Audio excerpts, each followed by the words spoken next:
Hello everyone.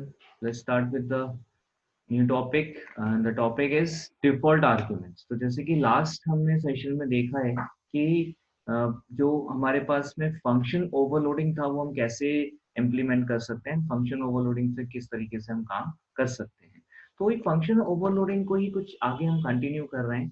तो कई बार ऐसा होता है कि हमें बहुत सारे फंक्शंस की जरूरत पड़ेगी जिसमें नंबर ऑफ आर्ग्यूमेंट्स हम लेके चले, लाइक एक में किसी में 2 आर्ग्यूमेंट्स हैं, किसी में 4 हैं, किसी में 6 हैं, किसी में 5 हैं, किसी में 3 हैं। इस तरीके से अगर नंबर ऑफ आर्ग्यूमेंट्स के साथ हमें डील करना हो और वो भी एक ही टाइप का फंक्शन है, एक ही नेचर ऑफ फंक्शन है, एक ही प्रोसेस करना है। फॉर एग्जांपल अगर हमें एडिशन करना है 2 नंबर्स का, 3 नंबर्स का, 4 नंबर्स का, 5 नंबर्स का एंड सो ऑन।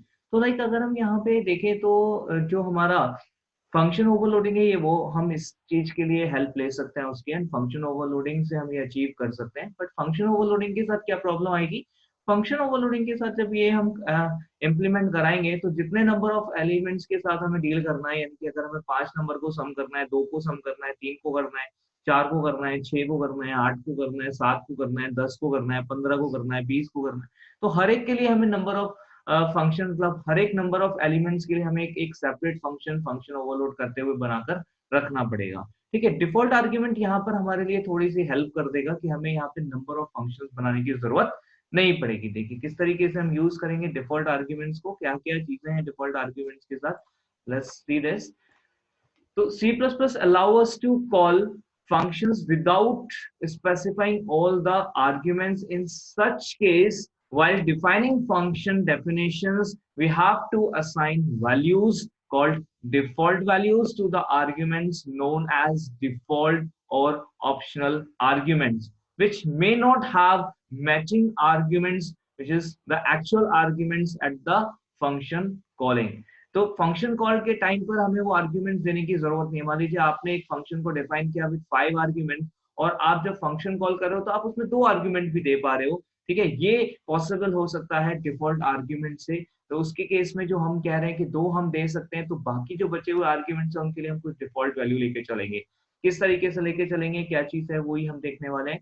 तो while declaring a function with default argument, one must take care that default argument should start from the rightmost and continue to the left। ठीक है, क्या मतलब है, कुछ एग्जांपल्स हैं यहाँ पे समझते हैं। ये कुछ एग्जांपल्स हैं जो कि करेक्ट फॉर्म में है। देखिए हमारे पहले एग्जांपल में जो z है उसको हमने एक वैल्यू असाइन कर रखी है, दूसरे एग्जांपल में y और z को। देखिए z यहाँ पे इस वाले एग्जांपल में z जो है वो राइट मोस्ट है। अगर y और z की भी हम बात करें तो y और z भी राइट मोस्टर है। तो हमारे पास यहाँ पे राइट मोस्ट 2 एलिमेंट्स को हमने यहाँ पे असाइन कर दिया है वैल्यूज। इवन अगर हम चाहें तो सारों को असाइन कर सकते हैं वैल्यूज, ये करेक्ट तरीका होगा। ठीक है, जबकि अगर हम यहाँ पे करना चाहें कि बीच के किसी एलिमेंट को हम यहाँ पे वैल्यू असाइन कर दें, या फर्स्ट एलिमेंट को, इनकी लेफ्ट मोस्ट को हम वैल्यू असाइन कर दें, यानी लेफ्ट साइड से किसी को हम बीच में से या फर्स्ट लेफ्ट को अगर हम वैल्यू असाइन कर दें जिसे हम डिफॉल्ट वैल्यू कह रहे हैं, तो वो एक इनकरेक्ट तरीका होगा, हम ऐसा नहीं कर सकते हैं। तो करेक्ट वे क्या है कि आपको जो आपके डिफॉल्ट आर्ग्यूमेंट्स आप लेके चल रहे हो वो आपको पहले से यहाँ पर लेकर चलने पड़ेंगे, राइट साइड से शुरू करके। ठीक है, लेफ्ट से नहीं हो सकते। ओके, तो एग्जांपल में देखते हैं किस तरीके से हम इसको इम्प्लीमेंट करेंगे। तो let's see how we can implement this. Suppose हम यहाँ पे वही ऐड फंक्शन को इम्प्लीमेंट कर लेते हैं। सपोज हमने यहाँ पे पब्लिक सेक्शन में सीधे कुछ मेथड्स ऐड डिफाइन कर दिया, से वॉइड ऐड। ठीक है, अभी हम यहाँ पे 2 नंबर्स को ऐड करना चाहते हैं। इनिशियली कम से कम 2 नंबर हमारे पास होने चाहिए ऐड करने के लिए, तो से हमने यहाँ पे 2 नंबर्स के लिए ये फंक्शन डिफाइन कर दिया, से a एंड b 2 आर्ग्यूमेंट्स के साथ। हमारे पास यहाँ पे 2 आर्ग्यूमेंट्स आएंगे, हमने वेरिएबल ले लिया सम। इसमें हमने कहा sum equals to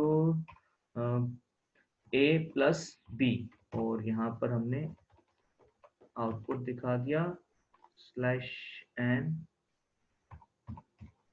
some equals to, और ये हो गया हमारा सम, राइट। तो यहाँ पर हमने सिंपली एक मेथड दिया है और उस मेथड को हम यहाँ पे इम्प्लीमेंट कर रहे हैं। तो डिफॉल्ट आर्ग्यूमेंट को समझने के लिए हम पहले यहाँ पर उसका नीड क्रिएट करते हैं उसकी। तो किस तरीके से काम करेंगे, लाइक मेन में हमने अभी इसको यूज करना है, तो हमने यहाँ पर एक क्लास बना ली डेमो, उसका ऑब्जेक्ट बना लेते हैं अभी। तो डेमो का ऑब्जेक्ट बना लिया ओबीजे। अभी इस ऑब्जेक्ट से मेथड कॉल करा है ओबीजे डॉट ऐड और हमने यहाँ पे दो नंबर्स से 10 एंड 20 को पास कर दिया। ये सिंपल तरीका है, हम देख चुके हैं क्लास का ऑब्जेक्ट कैसे बनेगा, एक क्लास कैसे बनेगी, मेथड कैसे कॉल होगा, वही काम हमने किया है यहाँ पे सिंपली। इसका आउटपुट चेक कर लेते हैं अभी हम। सिंपली हमें जो आउटपुट मिल जाएगा वो क्या होगा, 10 प्लस 20 हमें यहाँ पे आउटपुट मिल जाएगा simply, right. See your output, right, sum equals to 30, fine. अभी हम चाहते हैं यहाँ पर जब हम मेन से कॉल करें तो हम यहाँ पर तीन नंबर्स को भी सम कर पाए। तो तीन नंबर्स को भी हम यहाँ पर सम कर पाए, तो किस तरीके से हम यहाँ पे तीन नंबर्स को सम कर सकते हैं, लेट्स सी दिस। तो हमने यहाँ पे किया 10 20 30, राइट। ये तीन नंबर्स हमने दे दिया, हम तीन नंबर्स को यहाँ पे सम करना चाहते हैं, ठीक है। तो ये जो तीन नंबर्स हम यहाँ पे सम कर रहे हैं वो किस तरीके से काम करेंगे, देखिए। अब यहाँ पर इसके लिए हमें क्या करना पड़ेगा, जैसे कि अभी हमने फंक्शन ओवरलोडिंग में चेक किया है लास्ट सेशंस में। तो फंक्शन ओवरलोडिंग को अगर इम्प्लीमेंट करें तो हमें यहाँ क्या करना पड़ेगा, एक सी, एक और तीसरा वेरिएबल यहाँ पे हमें लेना पड़ेगा, और ऐसा करने से हम यहाँ पे तीन नंबर्स का सम भी अचीव कर सकते हैं। तो लेट्स सी द आउटपुट, ये हो गया, हमें आउटपुट मिल जाएगा यहाँ पर दोनों का, ठीक है। 10 प्लस 20 भी और 10 प्लस 20 प्लस 30 60, ये भी मिल गया हमें यहाँ पर, ठीक है। दोनों का आउटपुट हमें मिल गया, ये हमने किया फंक्शन ओवरलोडिंग से। लेकिन अब यहाँ प्रॉब्लम क्या है, प्रॉब्लम ये है कि मान लीजिए अभी मेरे को यहाँ पर ऐड करना है चार नंबर्स को, तो मैं क्या करूंगा, ठीक है। मैंने ऐसे कॉल किया, मेरे को अगर ऐड करना है सपोज पांच नंबर्स को, एंड लाइकवाइज, राइट। तो मुझे हर बार जितने नंबर ऑफ एलिमेंट्स मैंने चेंज किए हैं उतने नंबर ऑफ एलिमेंट्स के लिए मुझे यहाँ पर एक सेपरेट फंक्शन डिफाइन करना पड़ेगा। Instead of this what I am doing here, हम यहाँ पे यूज करने वाले हैं हमारे डिफॉल्ट आर्ग्यूमेंट को। तो हमने यहाँ पे क्या किया, हमने एक ही फंक्शन में यहाँ पर पांच आर्ग्यूमेंट्स रख लिए, और इन पांच आर्ग्यूमेंट्स को हमने सम करा दिया, ठीक है। अब यहाँ पे हमें इस एक फंक्शन को ही यूज करना है, फिलहाल हमने ये यहाँ से हटाया हुआ है, ठीक है। तो ये चीज अभी हमने कमेंट बना रखी है, तो हमने एक ही फंक्शन अभी यूज करना है। तो हमने क्या किया, यहाँ पर अगर हमने पांच एलिमेंट वाला एक फंक्शन रखा हुआ है तो जाहिर सी बात है कि इन तीन चारों फंक्शन कॉल में से सिर्फ ये लास्ट वाला फंक्शन कॉल ही इंटरसेप्ट होगा, एक्सेप्ट होगा, कॉल किया जा पाएगा, लेकिन बाकी तीनों में एरर आ जाएगी, तो हम ये नहीं कर पाएंगे। बट हमें यहाँ पे अगर हम अप्लाई कर दें डिफॉल्ट आर्ग्यूमेंट्स, अगर हम वैल्यूज असाइन कर दें यहाँ पे इन आर्ग्यूमेंट्स को कोई डिफॉल्ट, तो हमारे लिए पॉसिबल होगा कि हम चारों फंक्शंस को कॉल कर पाए, ठीक है। देखिए हमने यहाँ पे क्या किया है, ये तीन आर्ग्यूमेंट जो राइट मोस्ट है, राइट से शुरू होते हैं, ई डी और सी, इनको जीरो वैल्यू असाइन कर दी है। व्हाट डज इट मीन, जब हम यहाँ पे दो आर्ग्यूमेंट के साथ फंक्शन को कॉल करेंगे तो देखिए क्या होगा, जब दो आर्ग्यूमेंट के साथ फंक्शन को कॉल किया जाएगा तो दो आर्ग्यूमेंट के लिए पहले ए और बी में वैल्यूज चली जाएंगी, पोजिशनल आर्ग्यूमेंट्स होते हैं। तो 10 एंड 20 पहले दो को रिप्रेजेंट करेंगे, पहले दो में ही ये यहाँ पर साइन हो जाएंगी, पास हो जाएंगी। तो 10 चला जाएगा करस्पॉन्डिंग ए में और 20 चला जाएगा बी में। सी डी और ई के लिए हमने यहाँ इस वाले केस में कोई वैल्यू असाइन नहीं की है, क्योंकि कोई वैल्यू असाइन नहीं हुई है सी डी ई के लिए।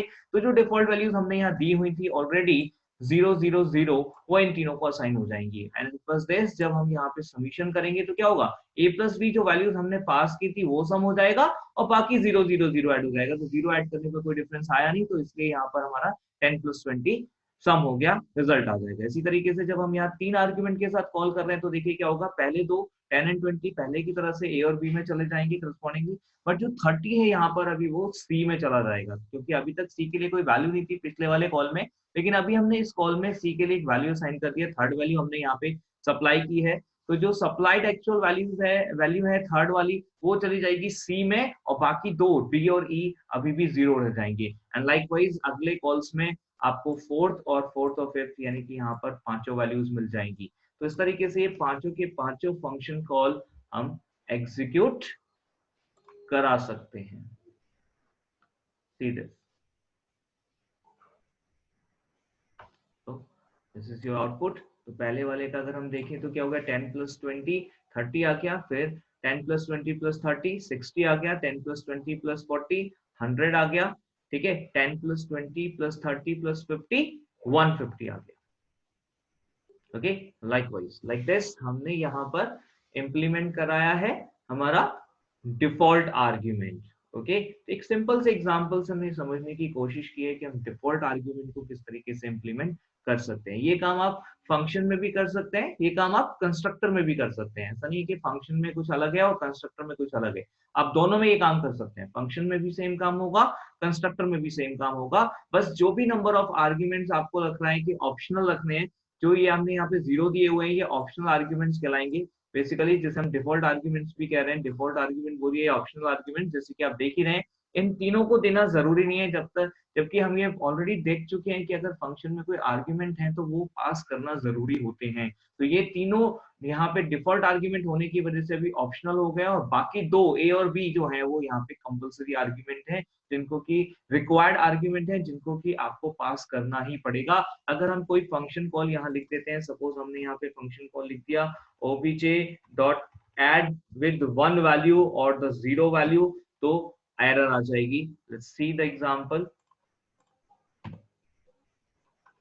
इसको बंद करते हैं और भी एग्जांपल चेक करते हैं। जैसे हमने इसे कंपाइल किया, देखिएगा अब ये एरर आ चुकी है, यहाँ पर रेड में शो कर रहा है। ठीक है, क्या एरर है इसको देखते हैं। ठीक है, एरर एरर कह रहा है no matching function for call to demo add int. ठीक है, केवल एक आर्ग्यूमेंट के साथ कोई फंक्शन यहाँ पर अवेलेबल नहीं है, ऐसा कोई फंक्शन नहीं मिला है जो कि एक आर्ग्यूमेंट को एक्सेप्ट कर सके डेमो क्लास के अंदर, इसलिए यहाँ पर एरर आ गई। तो हमने जो डिफॉल्ट आर्ग्यूमेंट्स रखे हैं वो लास्ट के 3 रखे हैं, तो पहले 2 देना जरूरी है। अगर पहले 2 में आपने वैल्यूज नहीं दी, 0 या 1 आर्ग्यूमेंट आपने सप्लाई किया, तो तुरंत एरर आ जाएगी। तो जो रिक्वायर्ड आर्ग्यूमेंट है that are compulsory to supply, आपको उनको कंपल्सरीली सप्लाई करना ही पड़ेगा, आपको उनको पास करना ही पड़ेगा, जैसे कि हमने यहाँ किया हुआ है। तो दिस विल एन एरर, तो ये आपका एक एरर है, आप ऐसा नहीं कर सकते, ये स्टेटमेंट एग्जीक्यूट नहीं होगा। ओके, ठीक है, एक ये, और इवन अगर आपने लिखा obj.add तो हम ये भी नहीं कर सकते। ओके, एरर हो जाएगा, ठीक, इस वाले केस में। लेकिन अगर हम यहाँ सारे एलिमेंट्स को 0 असाइन कर दें, तो अब ये सारे के सारे आर्ग्यूमेंट्स जो हैं वो डिफॉल्ट यानी कि ऑप्शनल आर्ग्यूमेंट्स हो गए। अब क्योंकि सारे के सारे आर्ग्यूमेंट्स ऑप्शनल हो गए, तो अब हम यहाँ पर एक आर्ग्यूमेंट या फिर 0 आर्ग्यूमेंट्स के साथ भी फंक्शन कॉल लिख सकते हैं, कोई एरर नहीं आएगी। Let's check it out, output क्या आ रहा है, आउटपुट आएगा अकॉर्डिंगली। पहले वाले में सिर्फ 10 सप्लाई किया गया है तो 10, बाकी 0 हो गए, तो जाहिर सी बात है 10 आ जाएगा। दूसरे वाले में हमने कोई फंक्शन कॉल में कोई वैल्यू सप्लाई नहीं करी, तो वहां पे क्या होगा, सारी वैल्यू 0 रहेंगी, तो 0 आ जाएगा। आप देख सकते हो यहाँ पर पहले 2 फंक्शन कॉल का आउटपुट जो आ रहा है। ठीक है, पहले 2 फंक्शन कॉल और उनका आउटपुट यहाँ पे आपके लिए हाईलाइट कर देता हूँ, ये आपका है। ये तब हम कर पा रहे हैं, तब ये पॉसिबल हो पा रहा है जब हमारे पास सारे के सारे आर्ग्यूमेंट्स अगर हमने डिफॉल्ट रखे हुए हैं। 0 रखना यहाँ जरूरी नहीं है, 0 के अलावा कुछ भी हो सकता है, ऐसा नहीं कि आपको 0 ही रखना है, आप कुछ भी यहाँ पे रख सकते हैं। बट 0 हमने इसलिए रखा है क्योंकि हम ऐड करना चाह रहे हैं, और जब ऐड कर रहे हैं तो 0 का कोई इम्पैक्ट नहीं आता, तो जो वैल्यूज आप पास करेंगे अकॉर्डिंगली सिर्फ वही सम होगा, बाकियों का सम नहीं होगा, इसलिए हमने यहाँ पे 0 रखा है। अदरवाइज 0 का कोई स्पेशल यहाँ पर सिग्निफिकेंस नहीं है। ऐसा नहीं है कि डिफॉल्ट वैल्यू आप सिर्फ 0 रख सकते हो, आप कोई भी वैल्यू को एज डिफॉल्ट वैल्यू रख सकते हो। ओके, तो थैंक यू गाइज, आज के लिए इतना ही अभी के लिए। नेक्स्ट सेशन में फिर कुछ और डिस्कस करते हैं। Thank you so very much, try कीजिए, इसको प्रॉब्लम आए तो पूछ लीजिए।